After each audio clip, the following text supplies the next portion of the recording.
Hey, ya.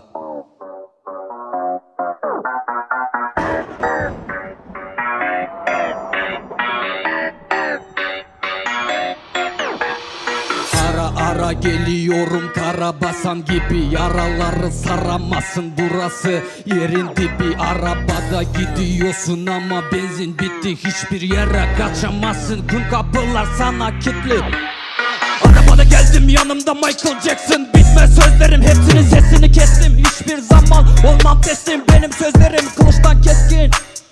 Çıkmıyor artık senin sesin, buradan bakınca sadece leşsin.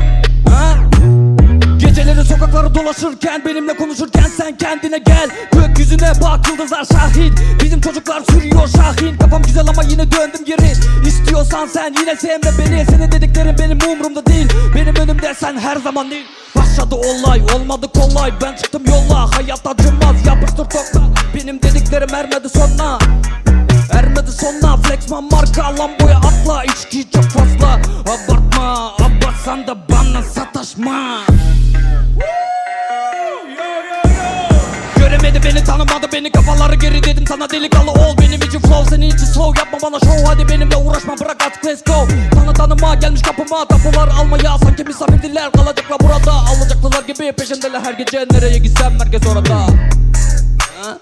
Nereye gitsem merkez orada.